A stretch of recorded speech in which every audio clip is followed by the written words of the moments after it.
আসসালামু আলাইকুম দর্শক।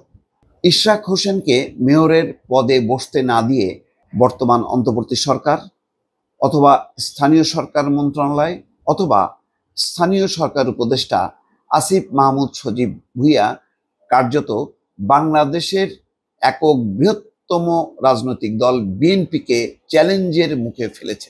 দর্শক, কেন এই কথা বললাম সেই খবর এবং বিশ্লেষণ নিয়ে আপনাদের সামনে আসছি।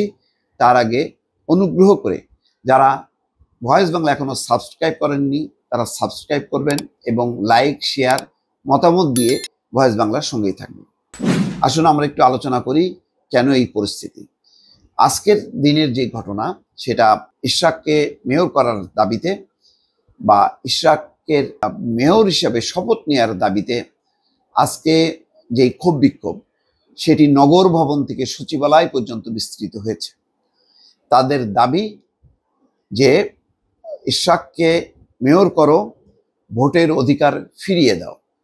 দর্শক দেখেন, বিষয়টি খুব সিম্পল। সমস্ত আনুষ্ঠানিকতা শেষ।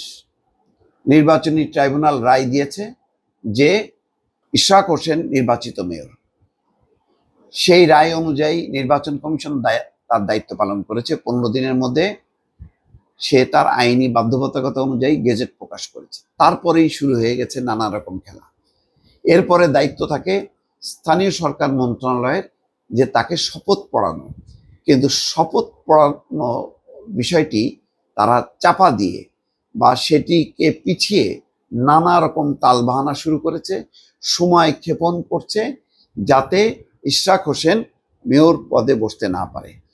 এবং এই কাজে দুটি মন্ত্রণালয় সরাসরি জড়িত। একটি হচ্ছে স্থানীয় সরকার মন্ত্রণালয়, আরেকটি হচ্ছে আইন মন্ত্রণালয়। তারা নিজেরা খেলাধুলা করছে, অথচ পরিষ্কার আসিফ নজরুল নিজে বলেছেন যে আদালতের রায় অনুযায়ী নির্বাচন কমিশন গেজেট প্রকাশ করেছে, আমাদের এখানে মতামতের কিছু নেই। তারপরেও সেই মতামত আবার চেয়েছে স্থানীয় সরকার মন্ত্রণালয় আইন মন্ত্রণালয়ের কাছে। এর উদ্দেশ্য পরিষ্কার। এর উদ্দেশ্য হচ্ছে ইশরাককে মেয়র পদে বসতে দেব না। কিন্তু সেটা কি পারে? আইন কি বলছে, আদালত কি বলছে, নির্বাচন কমিশন কি বলছে, কাউকে থোড়াই কেয়ার করছে না। এবং এগুলোর মধ্য দিয়ে বিএনপিকে আসলে চ্যালেঞ্জের মুখে ফেলেছে এই অন্তর্বর্তী সরকার বা এই অন্তর্বর্তী সরকারের উপদেষ্টা আসিফ মাহমুদ অথবা স্থানীয় সরকার মন্ত্রণালয়, যাই বলি না কেন। খেয়াল করেছেন যে প্রকৃত নির্বাচন যদি হইতো গত 15 বছরে, তাহলে বিএনপি ক্ষমতায় আসার কথা। এখন আওয়ামী লীগ নিষিদ্ধ বাংলাদেশে। এমন কেউ বলবে না যে বাংলাদেশের এখন প্রধান রাজনৈতিক দল গত 15 বছরে আন্দোলন সংগ্রাম করেছে এবং নির্বাচনের লাগাতারভাবে যখন সুযোগ পেয়েছে লড়াই করেছে। যখন তারা মনে করেছে না আর সম্ভব না, তখন একেবারেই বর্জন করেছে। সেই নির্বাচনের রায় নস্যাৎ করেছে। চট্টগ্রামে ঠিকই সেই মামলা করে জিতে আজকে বিএনপির প্রার্থী মেয়র পদে বসছে। তারপরে এখন সেই মামলা করেছিল ইশরাক হোসেন, সেই মামলার রায়ও সে পেয়েছে। এটাকে এখন তুলনা করা হচ্ছে বরিশালে করলো সেদিন মামলা, সেই সময় মামলা করেনি এই মামলা। ওই মামলার সাথে এই মামলা তুলনা চলে না। তারপরও নানা রকম প্যাচ আবিষ্কার করছে। আসিফ মাহমুদ সজীব ভুঁইয়া বলছেন যে অবৈধ নির্বাচনকে বৈধতা দেওয়ার চেষ্টা করছে। তো ওই সময়ের 15 বছরে বিরোধী দলের কেউ কি নির্বাচন নিয়ে লড়াই করেনি? যখন দেখেছে যে না একেবারেই জালজালি, তখন তো বর্জন করেছে, সেটা তো অন্য বিষয়। কিন্তু যেই নির্বাচনে মানুষ রায় দিয়েছে তারপরও বঞ্চিত করা হয়েছে, আদালতের বিষয়। আদালত সেই অনুযায়ী তারা পুঙ্খানুপুঙ্খ বিচার করে তারা রায় দিয়েছে, নির্বাচন কমিশন গেজেট প্রকাশ করেছে। এখন তাদের কেবলমাত্র শপথ নেয়ার দায়িত্ব, আর কোনো দায়িত্ব নেই।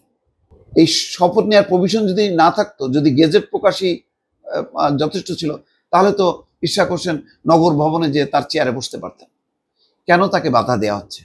শুধু কি ইশরাক হোসেনকে বাধা দেওয়া হচ্ছে? ইশরাক হোসেন কি এখানে শুধু ব্যক্তি, তার ব্যক্তিগত বিষয়, নাকি তার দলের বিষয়?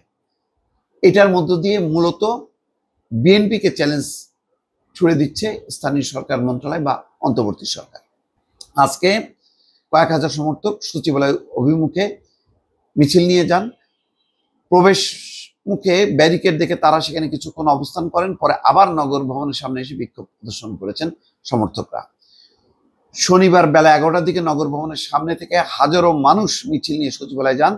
তারা গুলিস্তান, 0 পয়েন্ট, পল্টন মোড়, প্রেস ক্লাব, হাইকোর্ট, শিক্ষা ভবন, বঙ্গবাজার হয়ে নগর ভবনের সামনে গিয়ে অবস্থান নেন।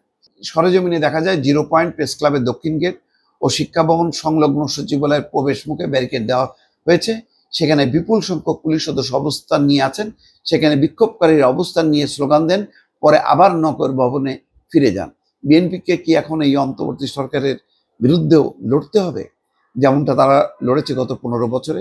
দর্শক, এই প্রশ্ন আমার, নিশ্চয়ই এই প্রশ্নের সমাধান হওয়া উচিত এবং বিএনপির দলগতভাবে এখানে তাদের একটা পরিষ্কার অবস্থান তুলে ধরা দরকার। দর্শক, ভালো থাকবেন। আল্লাহ হাফেজ।